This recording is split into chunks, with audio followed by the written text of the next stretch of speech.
Hey Brennan, this is Keaton Everett with ABC, going over your pitching video from camp. I'm going to go through and talk a little bit about your motion and your mechanics and break it down frame by frame and sort of talk to you a little bit about kind of what we look for and ways to sort of improve everything. You know, basically you're a big kid, and for you it's just a matter of using your legs a little bit more, staying through that backside.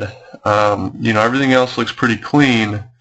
And we'll kind of go through each little part of your mechanics and sort of talk about it. You know, for you it's a matter of using more legs and to get going quicker. All right, we don't want to rush. We want to be balanced and timed, but you're staying over that back rubber a little bit too long to sort of get everything rolling. All right, so we'll go through and talk a little bit about everything. All right, so we'll cue in on this last one here because it looks pretty good here. All right, so we'll go through. All right, so off the bat, you know, from the wind up, we're just looking for not a whole lot of movement. All right, everything looks pretty good for you. You come up here. So basically what we look for now. All right, so as you start everything, we just want to look for balance. We want to see you staying over that back foot. All right, everything's coming good. All right, the one biggest thing, easiest fix, you can see your eyes are still kind of looking down. Once this front foot starts to lift up off the ground, right here, those eyes should be on that target. All right, so right here, you know, and this happens to a lot of kids. They're coming up, they're kind of looking at the ground. You can see now you pick up the target. So you just want to try to have those eyes on that target even sooner. You know, visualization is such a big part of pitching. You know, the more you can kind of lock in on that target, the easier it is to sort of dial in on everything. All right, so here's the height of your leg kick. All right, so right here we want to try to see hips going forward. Let me reverse here back. The screen kind of cleared on me. So you want to see your hips start to go forward. You want to see the ball start to pop out of that glove, and you want to kind of see the heel lead everything down. We want to see those hips. You know, the hips lean down the mound is what drives everything. Is we want to get those hips going as soon as we can, as quick as we can, and keep them closed as long as we can. And so you can kind of see here, if we were more on the side of you, it'd kind of be easier to see, but you can kind of see, we'll draw sort of a couple levels here. So you can kind of see how your body starts to go forward, and that leg kind of stays right here. All right, you can kind of see how this glove kind of tucks up, curls in, that leg comes here, and then it kicks out.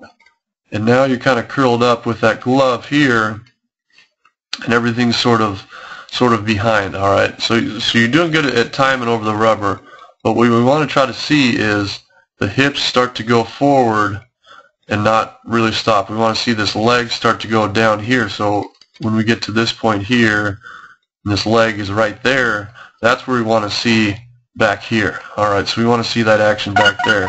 So if we're back at this point here, all right, it's just sort of like this leg kind of swings down, then sort of follows out because it's nice and closed, and then sort of follows out to wherever your landing point is, you know, out here. So it's kind of like a big sort of half circle almost.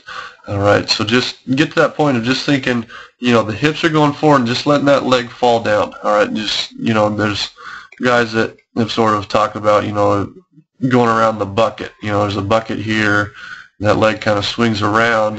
You know, you don't need to put a bucket up there, but it's just the fact that we don't want this leg to kick back in here, then kick back out. All right, it's not efficient. It sort of kills your momentum and kills that lower half to get everything ready. All right, so another thing too with your glove is you can see how when that ball pops out, your glove just kind of stays here and curls in. All right, let it kind of work more with your back arm. So just kind of let everything swing out.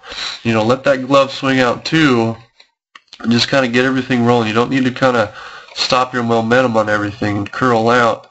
You know, at this point, you should still see, you know, your glove would probably be out a little bit farther, but your wrist isn't curling up. We don't want any pronation or supination of your wrist. You know, we just want movement with your elbow and your shoulder instead of sort of curling that wrist in early. All right. So then as you drive down the mound, you're getting pretty good at getting some extension down the mound. All right, looks like right there your foot hits the ground. One of these two frames. All right, so you're nice and closed off, which is good. You're still staying in that backside, which is good. All right, but what you see is you can see this front arm flying off early. All right, so you can see it come off early, already starting to rotate. Whereas in this frame right here, we'd still want to see that elbow up a little bit, not rotating yet. And it was just because you kind of curled it in early, started it, so you just sort of lose a little bit of power. You kind of open it up a little bit early. But I mean, everything else, that looks really good. Everything else looks pretty solid. Just a matter of sort of curling that arm a little bit early. All right. So as you come through your release, all right, here's sort of where you lose your lower half a little bit. I was kind of talking about staying through it. What I want you to key in on is this back leg. All right. So you can see here it's sort of straight. Then as you release the ball, see how it kind of gets down. You're almost sort of scraping your knee and your ankle on the ground. All right, you're releasing the ball. Your back is at about this angle here. This one really shows it kind of like everything's kind of crumples up together. It's sort of like a square right here. What we want to try to get is more of a triangle shape. All right, so through this back side, we want to drive all the way through that back leg. So at your release point, you're more at this angle. All right, you have a straight back leg. Your head is out over your front foot. You're out here, and that ball is going downhill with everything. All right, so you can see that at this point, through your release point. So we'll go back. Let's just say, somewhere between those two frames is your release point, and we want to see that leg still straight. All right, instead of buckled in here. So just kind of work on driving all the way through that back leg a little bit more, especially when you're playing catch. And then especially when you're on the mound, is work on getting that front chest, that front head out over that front foot. So when you release, you can see how everything's kind of still staying out over that back, over that front foot.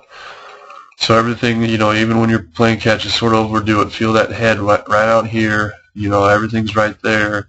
And then once you release at about this point, you want almost a straight back. That leg kicking up back here, as opposed to this position here. You're just losing a lot of that lower half. Especially being a big kid as you are, you got to use that lower half. Use those legs. All right. But other than that, everything's pretty good.